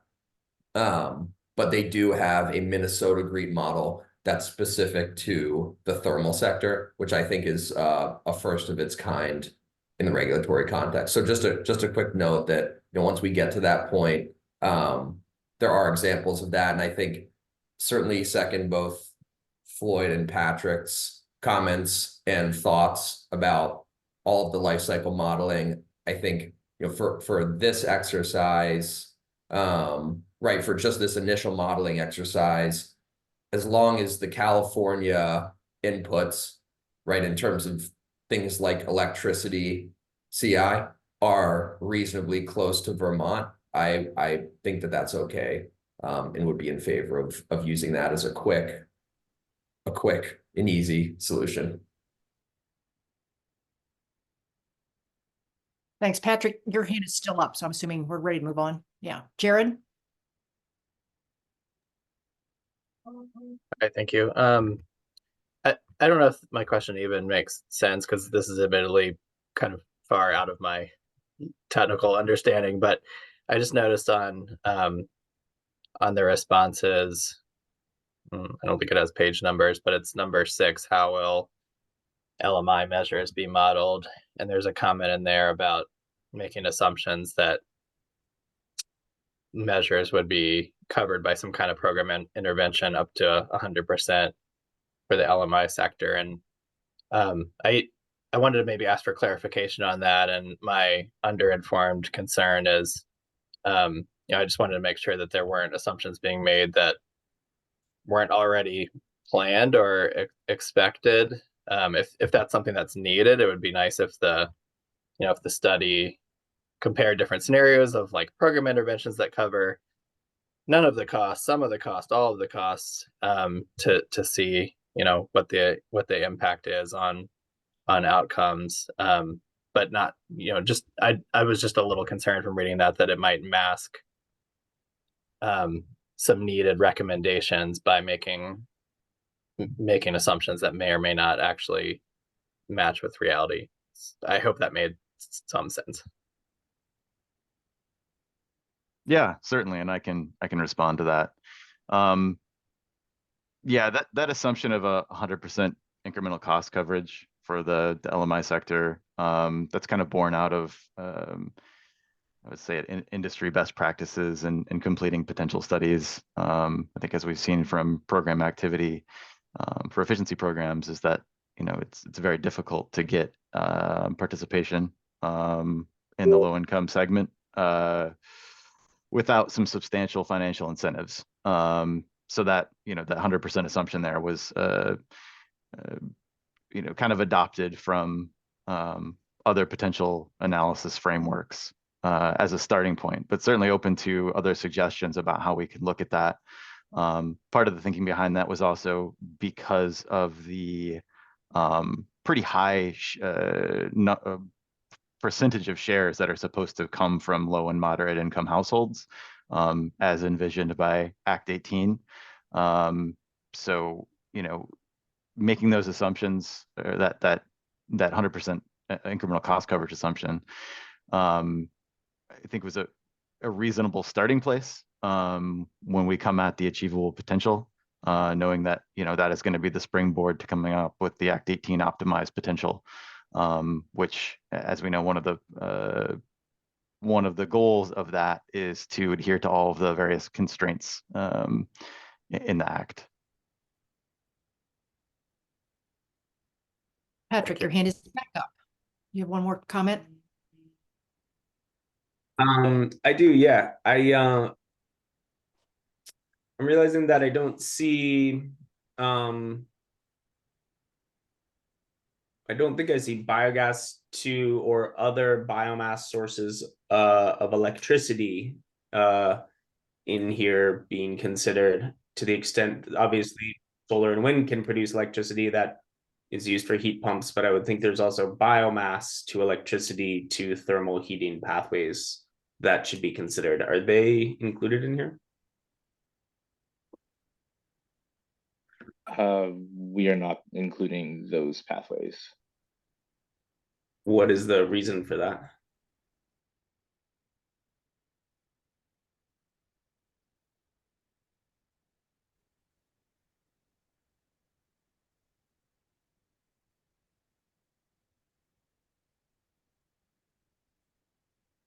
DJ, did you get or Matt, did you want to respond to that? Is the question about the electric portfolio and biomass generation for these in different electric pathways and life cycle from fuels? So Using biomass, biogas to produce electricity, leading to more renewable electricity on the grid used for thermal purposes. Yeah, we were looking at direct fuel uses in the thermal sector, but we didn't consider fuel use in the electric sector to be then used for the thermal sector. So that's a good point. Let us get back to you on that. And I'll just add that I'm not an expert on yeah, sounds good. Thank you. All right. Well, thanks for that follow-up. And the opportunity, it sounds like you're inviting, if people have additional questions, to send them directly to Matt again. Is that the right? Okay, good. We can even change the email just so there are multiple recipients to the department's clean heat email. It's easier to spell. So that's PSD. Do you want to put it in the chat? Can you put it in the chat? I'll put it in the chat and say it just in case we have somebody on the phone, but it's psd.cleanheat@vermont.gov. Okay, great. Catherine, there is one question in the chat. Floyd asked one question. Matt, excuse me. Bill, can you see that? Yes, that's yeah. Yes, that is correct. It is made by Fischer-Tropsch process from residues and wastes. All right. Well, by request of the TAG members, we now have a 5-minute break. So let's expect everybody back at, I'm going to give you a 4-minute break at 10 after 11 by my clock. It's going to be in about 4 minutes. I know it's not much time, but we would love to have enough time for the breakout groups to at least get started. So if you can quickly run off and come back in 4 minutes, we will start again.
Uh, Or just restarted. Let me start again. Obviously, we want to get moving on critical issues, and there's a lot ahead of us. And we think that, you know, breaking out into smaller groups that will focus on particular issues, identify key questions that we think are important, that the PUC, that we want to make sure the PUC is attentive to, and to bring to the tag as a whole those matters for broader discussion and possible action. So what I see here at this point is three groups that can go off and start asking these questions, identifying the areas of concern, of analytical need, etc., for lack of a better word. In fact, to direct themselves, and by the end of today, I hope coming in to see coming back to the tag with some initial thoughts about some of those issues, and something of a, for lack of a better word, I don't want it to be too onerous, a work plan, a work plan for what the breakout group can do over the next X number of days and weeks or months to advance the tag's progress on these matters. So the breakout groups will be rewarded for their initiative, I guess is the way to put it. Does that make sense, Catherine, Emily, others want to add? That's sort of the extent of my vision at this point. Thanks. Well, I would just add that we did in advance ask you which topic you thought you would be most focused on. We also asked if there were other topics you were interested in getting off the ground immediately. Didn't get any suggestions on other topics, so these are our starting topics, as you saw on your agenda. We tried to make everybody's first choice possible, but that ended up in a very lopsided grouping. So we ask a couple of you to move, and thank you very much for your gracious offer to move to your second choice. I'm hoping all of you looked at your assignment, because what I'm going to do, and when we send you off into these groups, is just ask you to join the group that's appropriate for you, that you chose. If not, you can ask me. I've got the list up here. The public, just to be clear on what the public can do, the public can join any group that they want. So you are welcome to join any of the three groups. We would just ask that we continue to abide by the protocols that we have been following, which is that the public is there in observation mode. Please do not use the chat and stay muted. And when we come back, we have assigned a point person for each group based on your volunteering for that position. We didn't have to draft anybody. And we've asked them to be prepared when you come back with a very short, we have 10 minutes, very short, just update to the full group on any action items, or, you know, as Rick suggested, if you have identified the, you know, top 4 questions you want to be considering, please just let us know, because that will be helpful for our records. We're not going to be taking notes within these sessions, but we are able to record the sessions. And we've asked the point persons and send instructions as to what you need to do. So when you go into your group, I ask each point person, and I'm not seeing, is Matt available to do this? Where is Matt? If not, I'll ask whoever is the backup, Emily or whoever's going to be in Matt's group. I think it's Rick, it's you, to please record on his behalf. It will record to your computer, and then you'll have to send that recording to Deirdre for posting. So if you have any questions about that, I can certainly help. Ken, your hand's up. Yeah, my question is about public participation, non-member participation in these breakout groups. Is there any reason to preclude their participation? The groups are primarily for the tag to get their work done. And so we have a public comment period at the end. We will have public comments. So to the extent that they have comments regarding the specific discussion within the breakouts, they can bring it up there. Because I'm just imagining, the topic, has a lot of factors to it, and I'm kind of hoping that some members of the public can help. So does that get in the way of our process? Well, I think it's up to you. Go ahead, Catherine. Yeah, no, my reaction is similar. This is the tag's work. I guess I would say at this point, if you feel that there could be useful public comment during your breakout session, that's fine. I would encourage you to keep it, limited, so that you can get your work done. And then let's give some more thought to how this might work in the future. That's as you say. That's good. Thank you. The only other thing I wanted to add is that I think we have 2 people on the telephone who won't be able to add themselves to a breakout room. So anybody who is on the telephone that does want to join one of the 3 groups, please let us know, chime in now, and we can manually add you to those groups.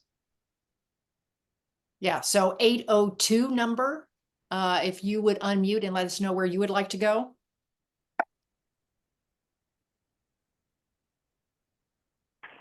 Hi. 802 number is Thomas Weiss, and I'd actually like to go to all 3, as probably a lot of other people would. I would like to go to credit ownership, I guess. Okay, and there's a 315 number.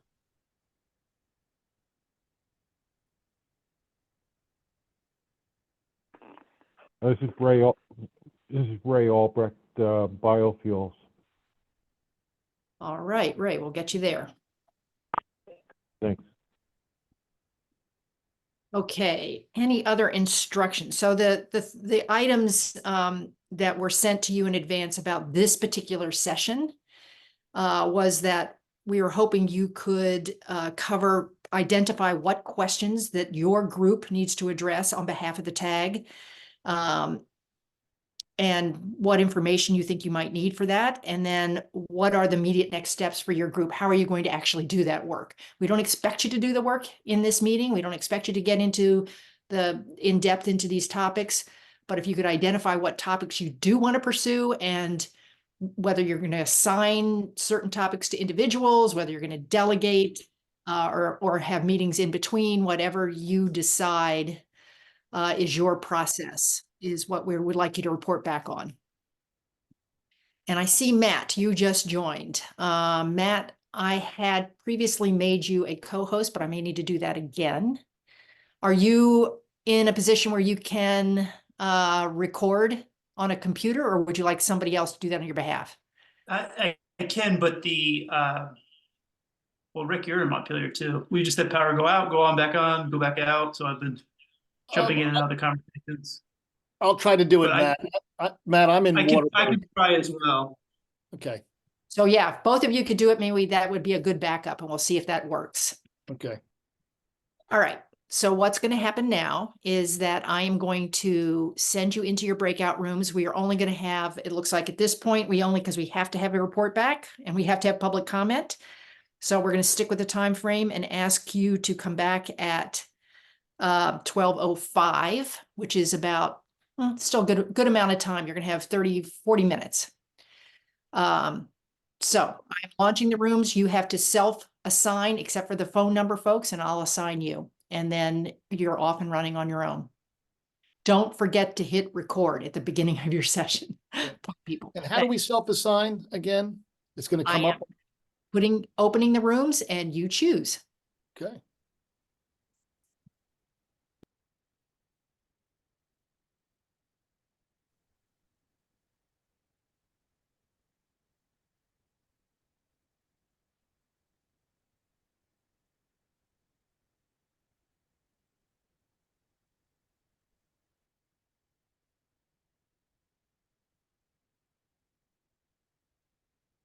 Hmm.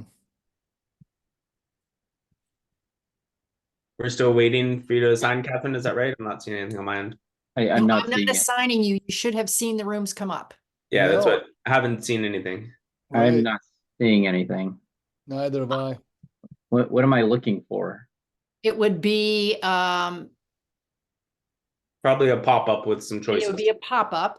Let me stop. It says the rooms are in progress. I'm going to stop and try again.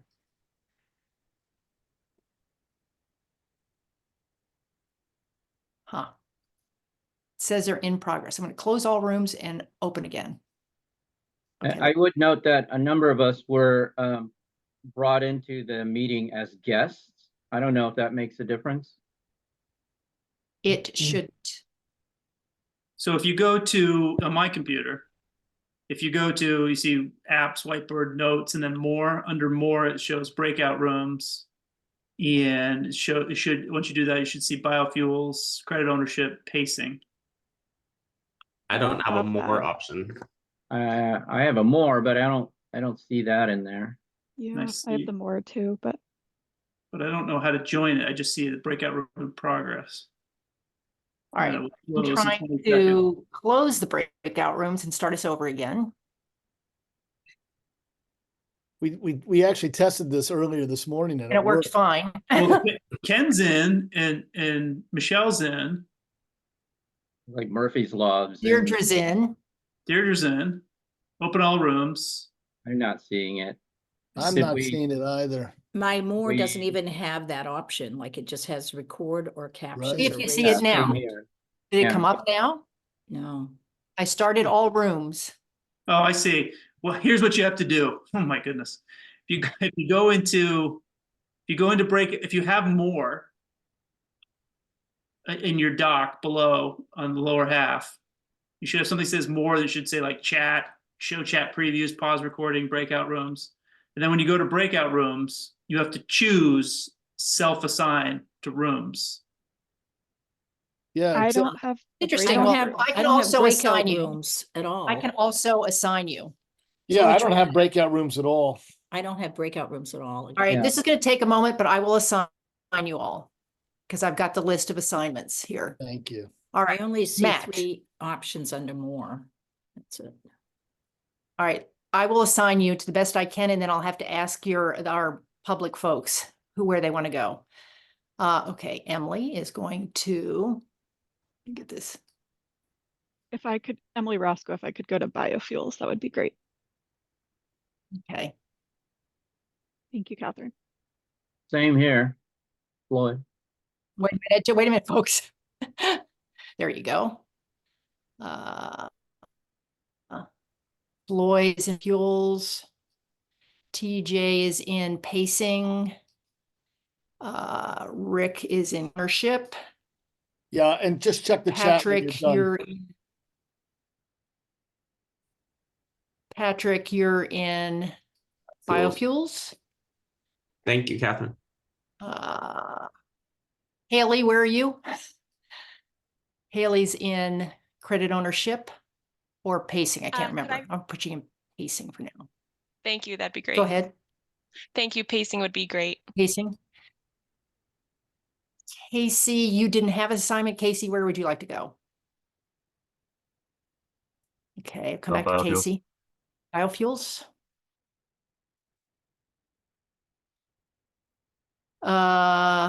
Sam, biofuels. Is this working when I say your name? Are you going there? They seem to be disappearing. Okay, Luce, where are you? I am in credit ownership. Thank you. Hi, Catherine. I was just in the pacing and then I got pulled into this group. Would I be able to go back to pacing? Yes. Give me a moment. Sorry. Sam. I am not seeing Michelle. Where did Michelle go? Michelle's already in her group. Who else is missing? Okay, now I've got Matthew, I've got a lot of the public and I've got the consultants here. So Annette, where would you like to go? Credit ownership, and if you look at the chat, a lot of us have put that in the chat. Okay, great, thanks. See if I can manage all of this. Jeffrey. Jeffrey Gardner, I'm assigning you to biofuels. Great, that's fine. And let's see, Alex Reese pacing, if I already got you. Don't see Alex. Ben, credit ownership.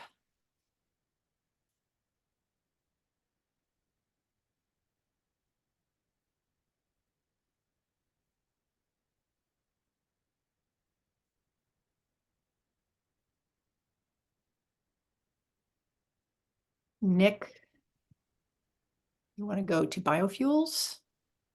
Thank you. Jeffrey, did I get Jeffrey? Who else am I missing here? Henry. Henry would like to go to credit ownership.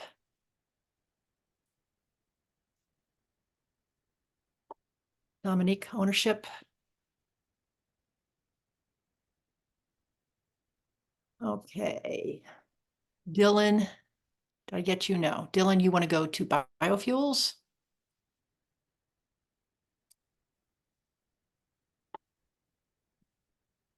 Katie, biofuels.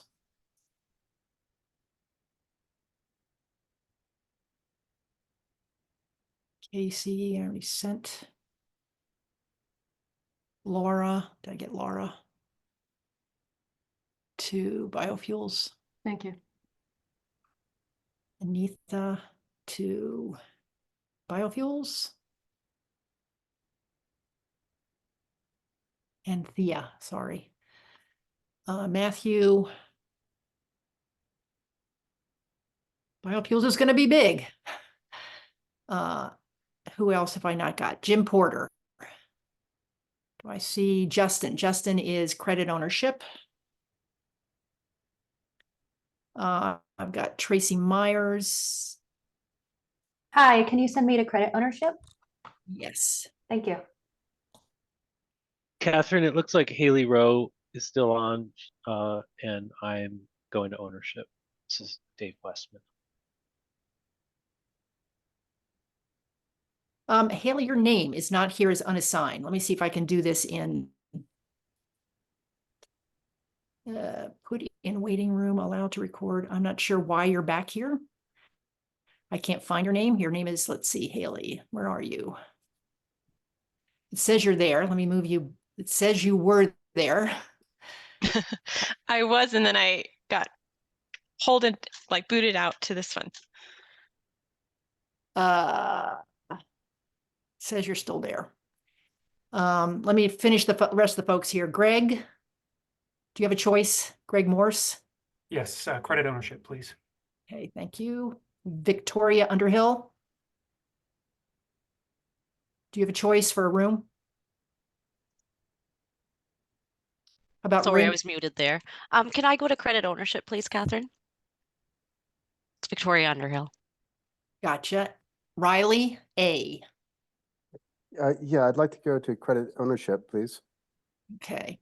And Raymond, your phone number was assigned to biofuels. Let's see what happens there.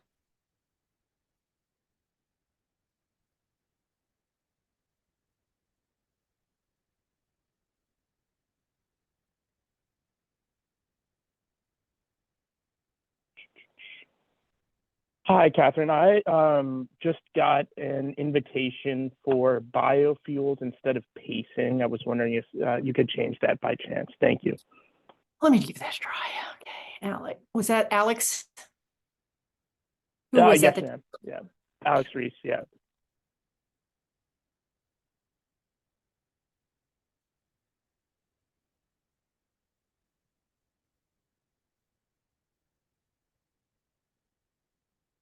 You want to be in biofuels or pacing?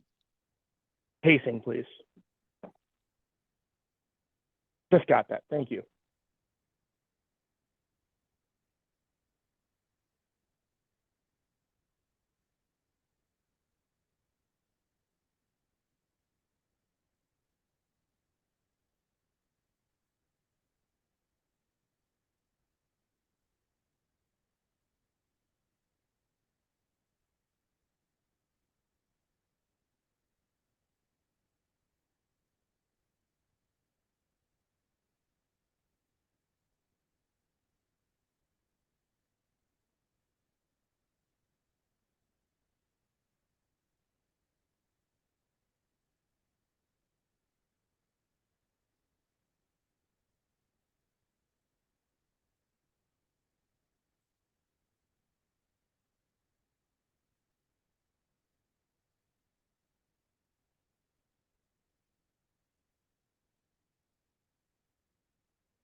record main room again.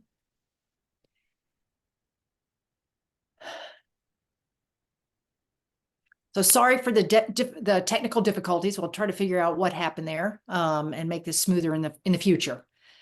But we have 10 minutes now for report backs. And I saw, Emily, you were picking up for Ken when he lost his electricity for the biofuels. So if you want to do a quick summary of the questions and the next steps for the biofuels group, and then I'll move to Matt.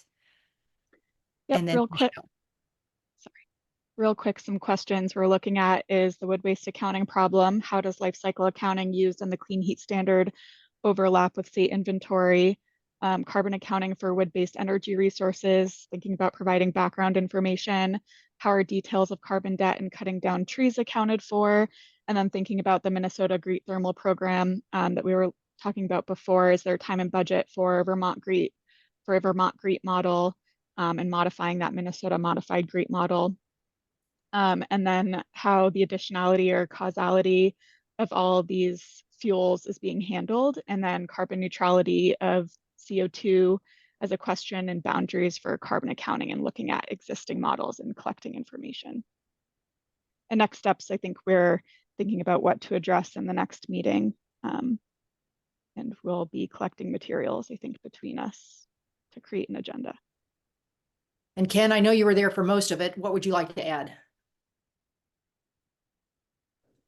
Yeah, no, Emily did a great job. As I say, we talked about some of the content issues before we got to the questions, but I think that was just helpful to give us all a little context. But I think, yeah, the questions, as Emily recounted, are the ones we're going to want to address.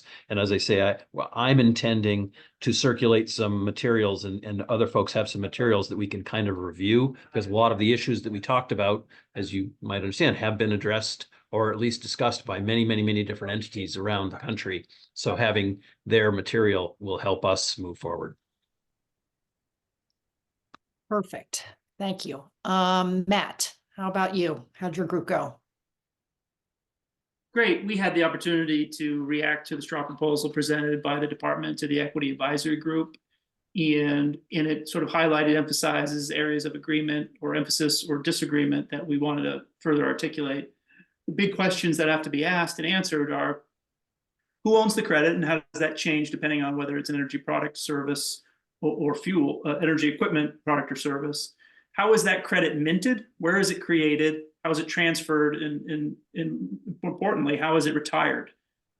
So with an obligated party. We want to ensure there's no double counting, but we also their members express interest in figuring out how that credit can be divided if there are multiple owners of that credit as it goes through the supply chain. There's a question from the public that was taken, which is regarding what is the baseline, or essentially if someone is already or had been receiving prior to January 1, 2023, this energy product, is that counted, or what if you do more actions on top of that? Is that counted as a credit? And then ultimately, we think the straw proposal is a good starting point. And I don't think all of us agree with everything in it, but I think it would be helpful and instructive for all TAG members to read the STAR proposal from the department. If you haven't received it, I think Ben can send it around again. And to help start answering those questions. And if anyone else would want to provide some opinions on that, that would be helpful as well. Yeah, what we're going to do, our next steps, and Matt, I'm sorry, I'm jumping in. Our next steps, Matt has kindly agreed to take comments from the breakout members and collate them into a single document that says, here are the issues that we see and some of the thoughts that we have, our reactions to it. We would certainly, Matt has graciously said he would do that. And of course, anyone else on the tag, the full tag, we'd like you to respond or react to the straw proposal and send Matt your reactions to it so that we can review them in our next breakout session, which we think will be in our next meeting, and then start working through them. Is that fair, Matt? Did I get that right? That's exactly right. Thank you. All right, thanks. Just wanted to quickly jump in. Because we can't be, commission staff can necessarily be in all these breakout rooms, is it okay for the group to, rather than trying to summarize and get notes from each breakout group for the minutes, just rely on kind of summary documents, something like Matt is gonna draft up? I think that might be more realistic than trying to characterize all of these breakout groups individually. Let me know if anyone has thoughts on that. If not, that's what I'll assume we'll do. Makes sense. Yeah, thanks, Deirdre. Yeah, I think that makes sense, but we can chat about that offline if there's a question. And Michelle, wanted to hear back from you on the pacing group. Sure, and thank you. We had a small but effective group meet to discuss the important pacing topic. And we came out with there's still many questions as far as specific numbers and identification of things like the reference year or results that are going to come from the various consultant work. But we did agree that as TAG and as this subgroup, we can work with process and sequencing and start with a draft trajectory of what we foresee for the requirements to meet the obligations within statute. So the short of it is we will take advantage of the work that's already been done by the department, put together a straw proposal for the pacing. It was discussed at length at a workshop in February. So we have TAG group discussions, general public and other filed comments. So we will start with that straw proposal and the phase one, which is to outline what we as a TAG and what needs to be done to establish the admission reductions for the obligated parties, at least in concept, until we have and put in placeholders for what kind of trajectory, linear curve, hockey stick, all those sorts of considerations. But our group would like to get started with the steps laid out in phase one of that straw proposal and have those be our working concepts for the next couple of weeks. And for full disclosure for everyone, I will be unable to attend the next session in 2 weeks. So for the breakout, TJ Poor has kindly offered to be in my place to facilitate that meeting and keep things moving. Is there anything in specifically that will you're going to be doing between now and the next meeting?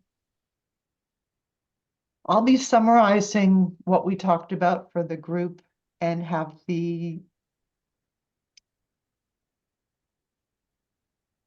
as a group, that's a good question.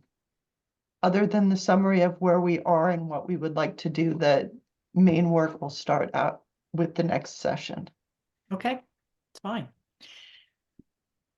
All right, great. Again, thanks for bearing with us on some of the technical issues. And I know people were being bumped in and out with electricity issues too. So more challenging than it should have been. Hopefully it'll be smoother next time. Let's then open it up for public comment. We have 10 minutes set aside for public comment. And I know there was public that comments in some of the breakout groups. So if that wasn't addressed, now would be the opportunity to address that as well. So I am going to ask the public to please raise your actual virtual hand because I can't see everybody in the same screen. And I see Laura Haight has got her hand up. Yes, hi, good afternoon, thank you. My name is Laura Haight. I'm with the Partnership for Policy Integrity. We'll be weighing in on the issues of carbon accounting, but my specific question was the statute was actually related to public health. The statute does require that this standard be implemented in a manner that, in addition to achieving greenhouse gas emissions reductions, protects public health. And the TAG is tasked, among other things, to assess human health impacts and to calculate the savings associated with the public health benefits due to clean heat measures. Wood, as you know, is very polluting, very, very significant source of PM 2.5. I'm sure many of you have seen Jared Ulmer's data on that. I was just wondering which part of TAG will be doing this. The subcommittee I was sitting in on was just doing carbon accounting, but who's going to be working on the health issue? I'm happy to take a first stab at that. We haven't decided yet. We know it's part of our set of tasks, but it has not. We have not yet put it in the top priority. I'll just put it that way. Thank you. Yep. And as you say, Jared Ulmer is on the tag and is quite interested in this, and so I can assure you it won't be given short shrift. Thomas Wise, 802 phone. Hi, this is Thomas Weiss. Thank you. I've got, I guess, two comments. First is it possible to provide in advance with the meeting materials online, all of the documents that will be discussed? I know that it's a trade-off between people would have to get them in early enough, but yeah, and I realize that can be difficult at times based on my own experience. Second comment is that early in the meeting, somebody thought there were no biodiesel manufacturers in Vermont, and I think it's Black Bear Biodiesel. I know they're in Plainfield, actually collects waste oil and makes their own biodiesel. End of comments. Thanks, Thomas. And we did post the documents that were shared in the main session today on the website in advance. The breakout groups, probably if there were documents shared there, were not. So I take your point that if we can even get those documents shared as well. The credit ownership straw proposal I'm seeing has been posted to a website, but it wasn't referenced for this meeting specifically. So yes, got it. My comment was typically about the Department of Public Services draft schedule. Got it. Oh, flow chart. It was posted, I believe, in advance. It is in the combined meeting materials that are posted. I think there were things that came in on different days, so we did have to update that combined set of materials, maybe like 24 hours ago or so. Oh, so if I downloaded it last night or yesterday during the day, it might not have been there, I think is what I just heard you say. So thank you. Yeah, that's right. Okay. I think it came in a little bit later in the day yesterday. So Mr. Weiss, we'll do our best on this. We appreciate that concern. No, I understand that things coming in late means that it's difficult to get them out in with the meeting materials. So a thought, not a definite, you got to do this. We'll do our best. I think that is an important, thank you. Very important help for everybody. Okay. Any other public comments?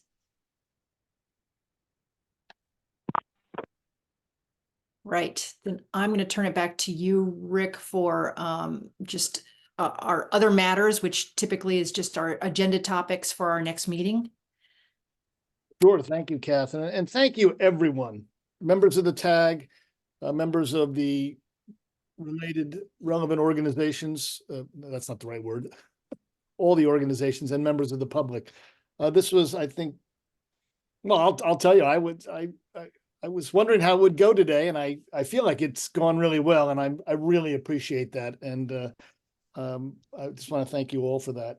Are there other matters? It seems at this point that we all have worked on the assumption that we'll continue with breakout sessions during the meetings in chief. And I think that makes sense. Emily and Catherine and I will sit down and think about that and speak with the leaders of the breakout groups. And of course, we want to hear from others as well, if there are any particular issues that you think we need to address. But we'll set up the agenda with that. I think we'll set up the agenda with that in mind. What other, are there any other particular issues that we ought to address in next meeting's agenda? Obviously, in addition with the usual reports that we've been getting. And if you don't have thoughts now, that of course doesn't mean you can't share thoughts later. afterwards. I'm wondering if we will have perhaps an update from the Opinion Dynamics consultant, any update on their progress in 2 weeks from now? Is that a possibility? I'd have to look at their timeline of when their next, I think their first deliverable is an early structure, kind of a template of how they're going to do measure characterizations. I think that's the first touch point with TAG. The only other thing from the last meeting was their statement of coordination with NV5. I don't know if that's where that stands. I know they had one meeting with them, but it might be several more. But I'll keep you updated if there's things to report from them. Yeah, I think one of the things that maybe this is something that Emily has raised was just to get the initial list of measures that are going to be covered. Is that something that I think that was a question that was sort of outstanding after their last presentation was to possibility of getting a full list of all the measures.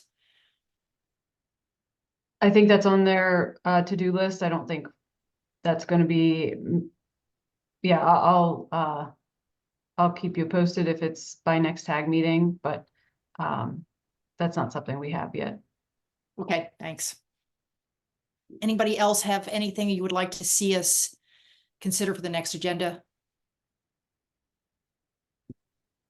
And I guess I'd like a sense from particularly the group leaders, the breakout group leaders, if you would like us to try to set aside an hour. Is that too much? Is that too little? How did that work? We didn't get an hour. We only got 40 minutes today.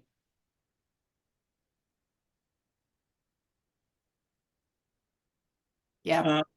Yeah, I mean, we probably could use an hour on ownership. I'm just not sure if the next meeting is where we're going to use the hour or the next one after that. But it's hard to know without getting the material, without getting feedback back. If we get a lot of feedback back, I'd say, or comments on the straw proposal, I would say we definitely need an hour. And the biofuels group, which is going to be renamed the bioenergy group, will definitely be able to use an hour. I mean, but if there's other things, we can also use 45 minutes and just keep moving topics further along. But we can definitely fill an hour. And from the pacing group, we know we're going to have limited attendance at the next session. But in general, we do know that an hour would be helpful, and we're already thinking about whether we need meetings beyond this hour breakout for some of the topics. Okay. Great. Helpful feedback. All right, with that, I think we are officially adjourned. Yeah. And before 12:30, thank you all very much. Really appreciate all the time and effort you're putting into this. Let's go forth and do good. Take care, all. Thank you. Thank you. Thank you. Thanks, everyone. Thank you.